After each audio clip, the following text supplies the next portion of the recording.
Lok Sabha speaker के लिए कल रक्षा मंत्री राजनाथ सिंह के आवास पर एनडीए की बैठक हुई थी। आज सूत्रों से खबर आई है कि बीजेपी स्पीकर का पद अपने ही पास रखेगी और उसने यह भी तय किया है कि डिप्टी स्पीकर का पद भी विपक्ष को नहीं, एनडीए के ही किसी दल को देगी।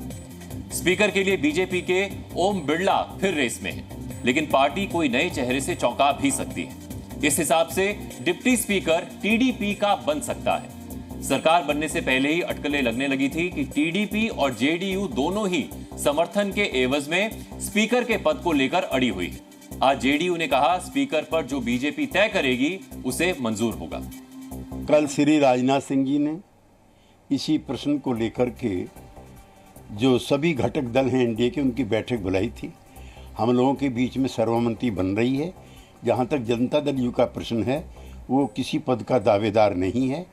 भारतीय जनता पार्टी द्वारा नामित जो भी उम्मीदवार है, हम उसका समर्थन करेंगे। लेकिन विपक्ष पूरी कोशिश में है कि टीडीपी स्पीकर पर अड़ जाए और जेडीयू उसका साथ दे। इसलिए विपक्ष दोनों को डरा रहा है कि अगर ऐसा नहीं हुआ तो बीजेपी दोनों के सांसदों को देर सबेर तोड़कर अपने नंबर पूरे कर लेगी। लोकसभा स्पीकर की लड़ाई बहुत महत्वपूर्ण लड़ाई है। अब 2019 और 2014 वाली स्थिति संसद में नहीं है। तो ये अगर चंद्रबाबू नायडू जी ने लोकसभा स्पीकर पद मांगा है और उनको अगर मिलता है तो हम उनका स्वागत करेंगे जरूर। लेकिन स्थिति बदल गई है।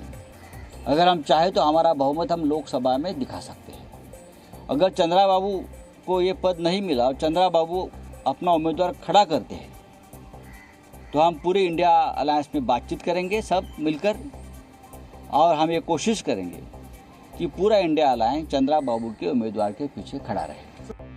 स्पीकर और डिप्टी स्पीकर पर विपक्ष के दो ट्रेलर हैं। पहला, स्पीकर उम्मीदवार टीडीपी का हुआ तो विपक्ष उसे बिना शर्त समर्थन देने पर सोचेगा। दूसरा, डिप्टी स्पीकर पद विपक्ष को नहीं दिया तो वो स्पीकर पर भी अपना उम्मीदवार उतारेगा। लोकसभा में डिप्टी स्पीकर का पद विपक्ष को देने की पुरानी परंपरा रही है, लेकिन 2014 में बीजेपी ने अपने सहयोगी दल एआईएडीएमके के थंबी दुरई को यह पद दिया था। लेकिन 17वीं लोकसभा में 2019 से 24 तक यह पद खाली रहा। कोई डिप्टी स्पीकर ही नहीं चुना गया। यहां विपक्ष का गेम दूसरे के कंधे पे बंदूक रखने का भी हो सकता है, क्योंकि पिछली बार बीजेपी के स्पीकर ने विपक्षी सांसदों के निलंबन का रिकॉर्ड बना दिया था। हालांकि बीजेपी इस पूरे एपिसोड में खामोश है। विपक्ष को साधने के लिए राजनाथ सिंह एक्टिव है।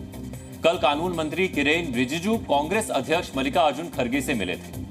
अनुमान है स्पीकर पर भी कोई बात जरूर हुई होगी। Zee News।